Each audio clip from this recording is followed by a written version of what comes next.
صرف ایک رات کی عبادت اور زندگی بھر کے گناہ معاف۔ کیا آپ جانتے ہیں کہ رمضان کی راتوں میں کھڑے ہو کر عبادت کرنے والوں کے پچھلے تمام گناہ معاف کر دیے جاتے ہیں؟ نبی کریم صلی اللہ علیہ وآلہ وسلم نے ایسی خوشخبری سنائی ہے جو ہر مسلمان کی زندگی بدل سکتا ہے۔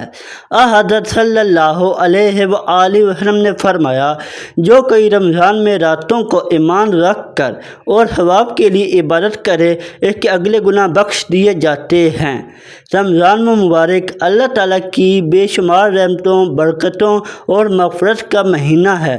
یہ وہ مہینہ ہے جس میں قرآن کریم نازل ہوا۔ جنت کے دروازے کھول دیے جاتے ہیں، جہنم کے دروازے بند کر دیے جاتے ہیں اور شیاطین کو جکڑ دیا جاتا ہے۔ نبی کریم صلی اللہ علیہ وآلہ وسلم نے اس مہینے کی راتوں میں عبادت کرنے والوں کو ایک عظیم خوشخبری سنائی کہ اگر کوئی مسلمان خالص ایمان اور اللہ سے اجر کی امید رکھتے ہوئے رمضان کی راتوں میں عبادت کرے تو اللہ تعالیٰ اس کے پچھلے گناہ معاف فرما دیتا ہے۔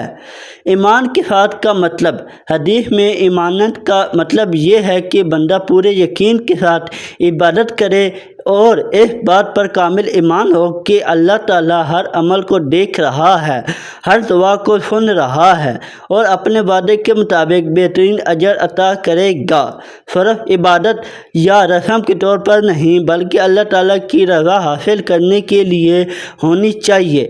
ثواب کی نیت سے مطلب، احتساباً کا مطلب ہے کہ عبادت صرف اللہ تعالیٰ کی خوشنودی اور آخرت کے اجر کی امید کی جائے، نہ لوگوں کی تعریف مقصود ہو، نہ شہرت، نہ دکھلاوا۔ جب نیت خالص ہوتی ہے تو معمولی عمل بھی اللہ تعالیٰ کے ہاں بہت عظیم بن جاتا ہے۔ رمضان کی راتوں کی عبادت میں کیے شامل ہے۔ اس حدیث میں رمضان کی راتوں میں کیے جانے والے تمام نیک عبادات شامل ہیں، مثلاً عشاء کی نماز بجماعت ادا کرنا، تراویح کی نماز پڑھنا، تہجد کی نماز ادا کرنا، قرآن کریم کی تلاوت کرنا، کثرت سے استغفار کرنا، درود شریف پڑھنا، دعا اور ذکر الہی میں مشغول رہنا۔ یہ تمام اعمال بندے کو اللہ تعالیٰ کے قریب کرتے ہیں اور اس کے درجات بلند کرتے ہیں۔ گناہوں کی معافی سے کیا مراد ہے؟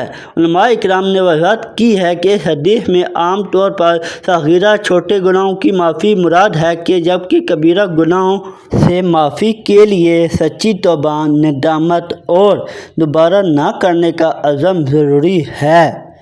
اگر کسی نے کسی بندے کا حق مارا ہو، ظلم کیا ہو یا قرض ادا نہ کیا ہو تو صرف عبادت کافی نہیں بلکہ حقوق ادا کرنا اور معافی مانگنا بھی ضروری ہے۔ اس حدیث سے حاصل ہونے والے اہم اسباب: رمضان اللہ تعالیٰ کی مغفرت حاصل کرنے کا بہترین موقع ہے۔ ہر عبادت میں اخلاص اور صحیح نیت بنیادی شرط ہے۔ رمضان کی راتوں کو غفلت میں ضائع نہیں کرنا چاہیے۔ تراویح اور قیام اللیل کی بہت بڑی فضیلت ہے۔ اللہ تعالیٰ اپنے بندوں پر نہایت مہربان اور انہیں بار بار معافی کا موقع دیتا ہے۔ آج کے دور میں اس حدیث پر عمل کیسے کریں؟ رمضان کی ہر رات عشاء اور تراویح کا اہتمام کریں۔ روزانہ کچھ وقت قرآن کریم کی تلاوت کے لیے نکالیں۔ سونے سے پہلے کم سے کم چند منٹ استغفار اور دعا کریں۔ آخری 10 راتوں میں عبادت کا خصوصی اہتمام کریں کیونکہ انہی میں شب قدر ہے۔ عبادت کرتے وقت موبائل اور دیگر غیر ضروری مشغلات سے بچیں۔ اور یہ حدیث ہمیں امید، رحمت اور مغفرت کا عظیم پیغام دیتی ہے۔